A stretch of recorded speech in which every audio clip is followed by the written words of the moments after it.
Welcome to the Awaken on Purpose podcast, where each week I share insight, inspiration, and advice for quantum leaping into new levels of expansion in your purpose and mission as a visionary leader and wayshower. You'll also hear from other new paradigm leaders who share their inspirational stories and wisdom. If you're passionate about embodying your highest destiny and leading others through this great awakening into the next golden age, this show is for you.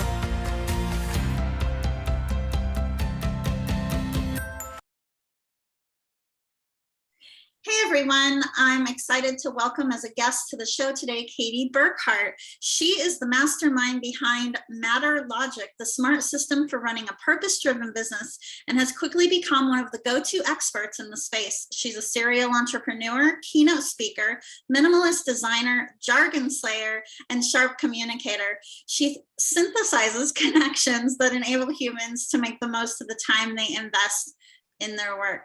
Katie, I'm excited to have this conversation. Welcome. Thank you so much, Jennifer. I'm really excited to be here, and I can't wait to dive in and get to know more about you and talk more about purpose and work. Thanks, me too. I'm excited about our conversation. I'd love just to kind of kick off things with just hearing more about, what inspired you to actually get into this work? It's funny. I can't say that I set out. I was talking to somebody the other day. I have a real love for Grey's Anatomy, even though I know it's sort of like empty calories, but I love it anyway. And one of my favorite characters is Christina Yang. And I was talking about, my work and my purpose. And I was like, man, some days I think it would be so nice if it was so phenomenally clear.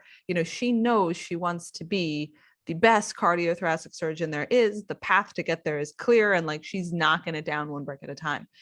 In my case, I started working when I was still in high school, and my first job was as a lifeguard. And while that would sound potentially really inspiring because you're trying to keep people and little children from drowning, unfortunately, most of my time was spent looking at a largely empty pool. And even on the days where there were people there, the pool had done a really great job of putting in preventative safety measures. So it would have been a real odd instance for something to go wrong. Not that you weren't paying attention.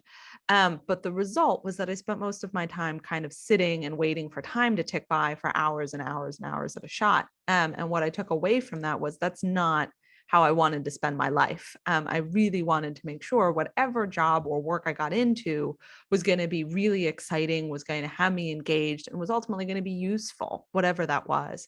And that's how I ended up getting into this without really knowing what it was. I'm formally trained in design and storytelling. And once I started working with both nonprofit leaders and business founders and business owners, as well as other leaders, it was like, oh, people are really here trying to go out and do something valuable and useful in the world, but they have challenges figuring out how to articulate that value, how to get everybody on the same page, and then how to keep everybody on the same page, really getting the important things done. So it was really backing into a model that I didn't have words for, but made perfect sense to me. And then once I gave it words, really working to define it quite clearly. Mm-hmm. Awesome. I'd love for you to share more with us about MatterLogic and just your overall process for kind of bringing people where they are to where they're looking to be. Absolutely. So MatterLogic is a different way of both thinking about and running a business. So what we want people to do is work backwards. So instead of starting with a task or an opportunity or a team member, what we want you to do is start with what actually matters. What value are you delivering? What are we trying to achieve? And then work backwards to deliberately determine here are the actions, the resources, the people that it's going to take to actually get us to this end point, which is why one of my favorite questions when I'm working with clients is, so what's the point? And what's really cool about MatterLogic is we're not just asking that about why your organization exists in the first place, although that's incredibly important. We want you to ask that all the way down to every meeting you schedule, because what we want to know is this a really good use of your time? Is this really going to have you putting your time towards the things that matter? Mm-hmm. In regard to the work that you do, purpose driven is referenced. And do you ever come across clients who it turns out aren't aligned? in regard to that and how do you help them identify whether or not they're in alignment and like what they really want and what's driving them? So typically we're working with organizations versus individuals. And at the organization level, in most cases, they're calling us whether they know it or not because they're not aligned. They've picked up on a symptom. Either it's we're struggling to talk about who we are and what we do. We're finding that some of our goals, like this team seems to be doing one thing while that team's doing another thing, and it's starting to cause internal friction, and we're not sure what to do with that. We're just not sure, like we've been here 20 years and we're asking the hard question of like, so what, is this really what we need to be doing? And that's typically one of the places where we'll get a call. And the first place that we always start with is listening. And it's the piece that I think so many incredibly inspired, passionate, motivated people, myself included, don't realize just how much listening is required to understand the people that you're here to serve, right? So as a purpose-driven business, you exist to deliver value to someone. And that means you need to understand what is it that what value are you delivering to them? How are you improving their life? Which is the simplest question that you can ask. We typically ask more to get at that from multiple different angles, but really getting to that as fundamentally as possible. Keep asking why until it's like, oh, it's about saving you time. It's about being able to spend time with your family. It's about helping you to do this thing that's going to allow you to X, Y, or Z.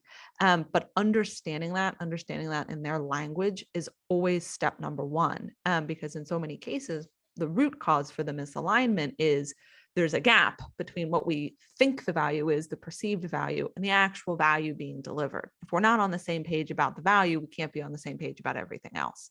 Then we can get into, okay, how do we know the value, we can articulate it, we're all on the same page. How do we then work through our organization, our business, and figure out, okay, what in our processes, our systems, the way we've chosen to align our team, how we run our meetings, is not helping us to deliver this value, maybe in the way. And we like to use the phrase, what are you going to stop, start, evolve, or add?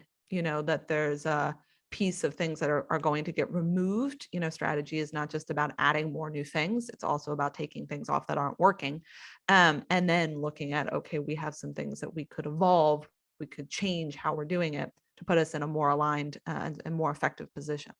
Mm-hmm. Do you find in your work with organizations that there are people that don't align with the roles that they're in and with the values? Absolutely. And it's something that I specifically take on the mantle of talking to CEOs and executive directors, where I say, look, we're going to go through a pretty big process, and I think you'll find that a lot of people will find it very motivating. A lot of people will be really excited. A lot of people will be re-energized into what they do with your organization. You will also have a group of people that are energized, but are in the wrong place. And are you prepared to help them make the transition to where they need to be within your organization so that their purpose is connecting to your purpose, and there's good synergy there and what's going on, and they're able to build the skills and get the fulfillment out of their job that they're looking for? And third group, are you prepared for those people where once we go through all of this, you realize that your purpose is X, we're here to do this, and we need these skills to make it happen. Unfortunately, this is not the best home for you. How can I help you find the best home for you, so that this is a really good fit and you're somewhere where, you can do your best work, which is the ultimate goal. And it really is a huge mindset shift too, isn't it, in your work with people? Because, I mean, we live in a society that up to this point has largely, conditioned us to believe that success is compartmentalized and looks a certain way, right? And I believe that this is how so many people end up in roles that they're not aligned with, because they're not looking within themselves to have a clear sense of self. They're just thinking about outside of themselves. What have they been taught to believe that they need to achieve success? Would you agree with that?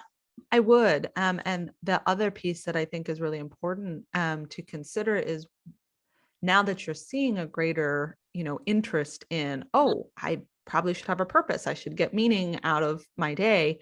What I'm doing should matter. We've also come up with kind of a stereotypical definition of what that looks like. And in most cases, it's very, save the world superhero level. And usually when I speak, one of the questions that I'll get asked is somebody in the room who's like, if I'm not motivated to save the world, does that mean I don't have a purpose? And the answer is no, absolutely not.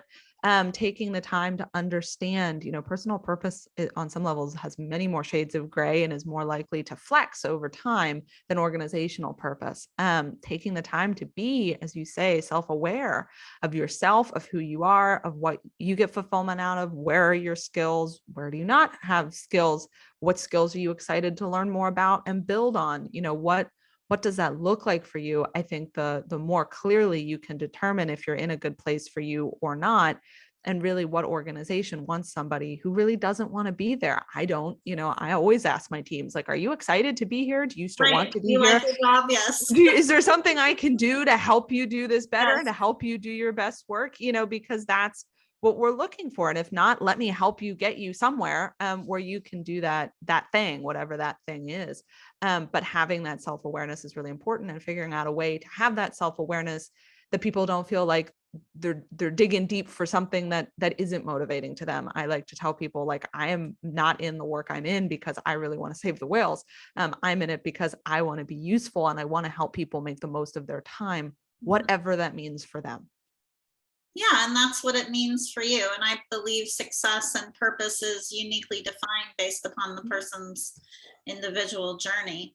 But that living in congruency to that is really key to that fulfillment, right? So in every way that you're living, and definitely wherever you're working, whether it's for someone else or as an entrepreneur. A lot has obviously changed over the last couple of years, and I work a lot with purpose as well, but in a bit of a different angle, I guess. I think you would refer to as maybe more on the soft side of things. But something I often talk about a lot is the importance of having a clear sense of self in terms of navigating through these times, right? So whether that's, as you said, saving the whales, or just having the desire to be useful in some capacity, really getting to a place where someone feels clear on what that is, I believe, is so important. I'd love to hear more from you about how, like, the last couple of years have changed in terms of the dynamic of your work, and, like, do you see more companies interested in this? So I would say absolutely. We went through what I like to call the great pause, where we had this kind of, I don't want to say unprecedented, but certainly not something that's happened any time in my lifetime, where everybody kind of stopped at the same time. I don't literally mean that we all just sat around and did nothing. There was a lot going on. People's lives were drastically different, but they were so disengaged from life as they had previously defined it. At the same time, we could all sit and ask some of the same questions at the same time. And one of the biggest ones was what I was doing before worth it or not? And I think what we're seeing is people going, I'm not so sure, which has changed into, the great resignation, whatever you'd like to call it. I really see it as a realignment of a lot of people saying, this isn't where I want to be. I need to be over here. How do I shift this to put my life under different parameters? And one where, to your point, sort of the older established definitions of success, beating myself up to climb the corporate ladder, is no longer what people are looking at as success. That what I call sort of the three wheel, having the time freedom is number one. People are really seeing time as the most valuable thing that they have. And then being able to master skills. Every person I interview for my team over the last 2 years, I want to learn new things, is universal among all of them, because we're looking to do what we do better, or to learn something completely different and grow as individuals. And then the last piece of, how do I know that I'm going to make a difference? whatever that means, that there's going to be some legacy piece attached. And where you're seeing that at an individual level, you're starting to see corporations ask the same questions. Now, unfortunately, there are a vast number that are doing that superficially because they're hoping that they can use that to generate more sales. They didn't really shift how they're doing business. But as someone who's doing this work, I'm working with some awesome clients who have absolutely said, no, we're shifting. We're making the whole shift. We're doing it. We're committed. We're doubling down. Let's really work through how we do this the right way. And I think it's an amazing opportunity for newer businesses, newer organizations, smaller and mid-sized organizations who have more ability to make a full transformation versus some of the absolute titans where, like, even if they wanted to, it will be a long time because change just comes slower. So to really dive into this and take it on. Now, you said you work mostly with organizations, right? So I work with, I technically consider everybody a business, whether you're for-profit, nonprofit, 501c6, does not matter. It's just different tax structure. Yes. Okay, great. Yeah. My next question, really, we'd love to know more about, what are, say, like the top 3 symptoms that someone can look for in their organization, whether they're a small business owner or they're overseeing a larger organization, that would indicate that they're out of alignment, right? And that they need to revisit kind of what their mission is and what their purpose is. And then what would be your top 3 pieces of advice to alleviate those symptoms, right? Or to move forward to get further in alignment. So the number one is always, do you really know and understand the value you deliver? And I think the symptom there is typically like, we're talking to prospects, but we're not quite getting buys and we don't know why. We're trying to explain what we do to people and we're just finding it's not resonating. They're not nodding along. They're not, like, something's disconnected.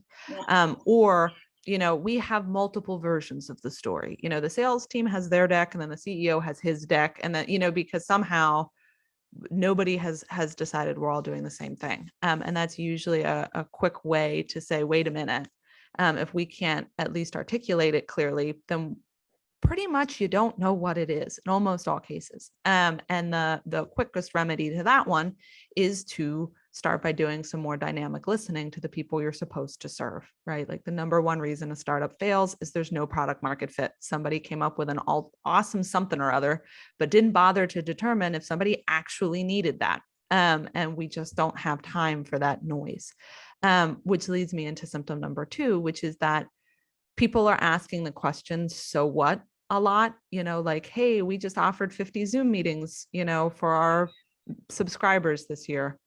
So what? When you start to ask that question, what you're starting to get at is, I'm putting a lot of effort in and I'm not really sure why I'm putting the effort in. And that typically means that they don't have a reason for what it is that they're doing, which typically means that you're out of alignment. People are doing things just because we always did them, because we thought it sounded great. But there's probably not a good reason, or at least they don't know what it is, which means you may, as CEO, know, but they don't, which is a big alignment problem. They should be able to connect what they're doing to why they're doing it.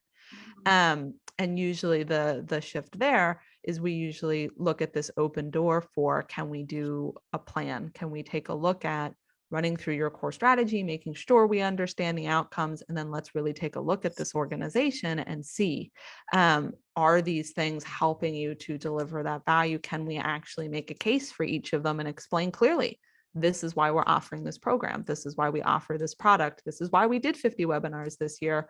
And then be able to start looking at, are we measuring the right things to tell us if they're effective? That it's a little bit of a bigger challenge, but that's where you start to see it come up. And then the third piece that we often see as a symptom is, where do the new ideas come from? And do you only have a list of new stuff? It doesn't necessarily mean you're out of an alignment, but it's definitely a flag for us that you will be shortly, because you're just adding more and more and more stuff to the plate. All the old stuff is still there. And at a certain point, you cannot do all of the things. So you're going to end up with things that are pushing you out of alignment, whether you realized it or not. And one of the flags for us is to say, where are the new ideas coming from? For example, nonprofits have a tendency to end up with very enthusiastic board members who propose things because they like the idea. And that's about as far as the proposal is coming from. The intention is good, but it may or may not be productive for the organization.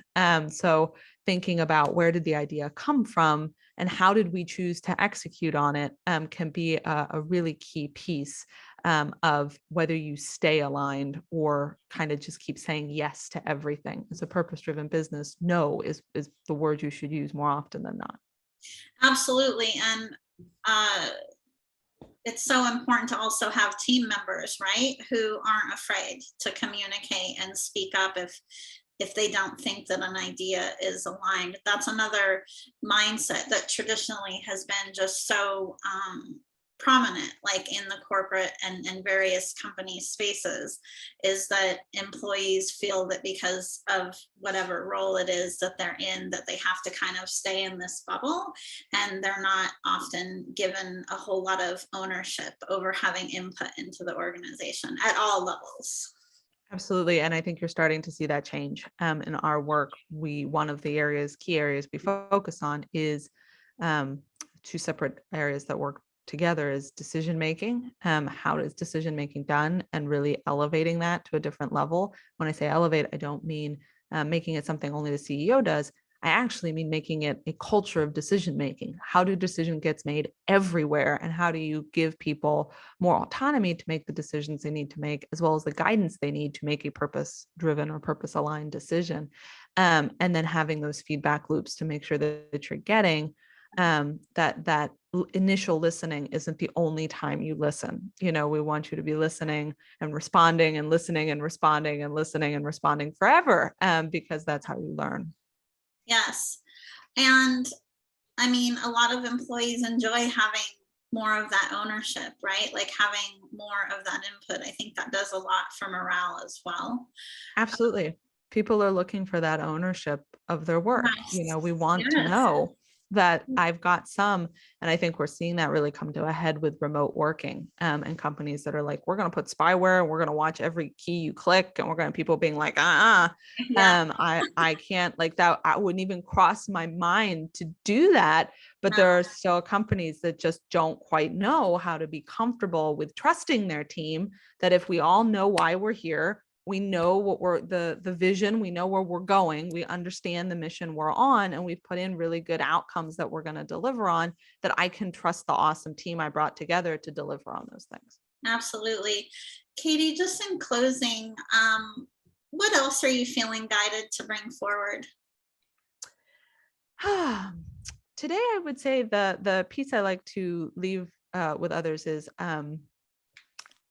I, every year, actually twice a year, conduct something called a life review, where I actually take the time to list everything in my life that takes my time, and try to give myself space to really assess, are these things I still want to take my time? Are they getting my time in the best way possible? Is there something else I need to do with them? Or in most cases, do I need to take them off this list?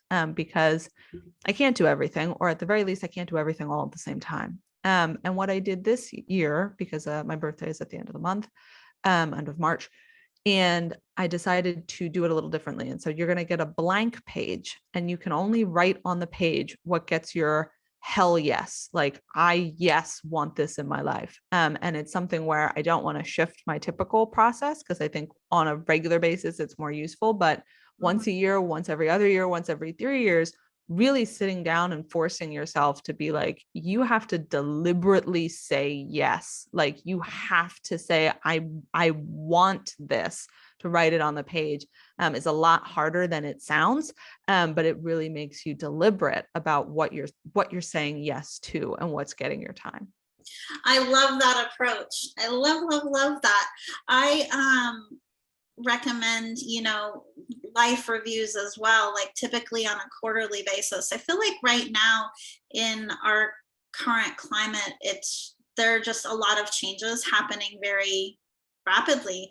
And even something that we wanted, a few months ago might shift and change by the next time that we sit down to do that review. So I really love your process that you shared, and that it has to be a hell yes, right? Not just a, I kind of like, I could deal with that. But that again, I think goes back to a lot of societal programming around, compartmentalizing things around what it means to achieve success, and joy in whatever we're doing is really our birthright, like not a nice to have.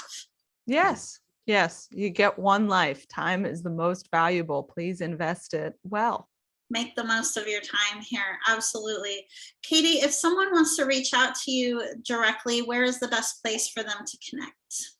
So one of the best places to find me is on LinkedIn. And I do actually accept all connections that come my way, and I will respond to your message if you want to chat about purpose or anything else. The other great place to stay in contact with me, and if you liked anything about what I was sharing and our approach to running a purpose-driven business, is to get on the weekly logic, where I personally send 1 point at a time, something that you can use to apply to your business today, to help you run a more purpose-driven, more aligned business. And it comes to your inbox every Monday morning. You can find that at matterlogic.co/weekly.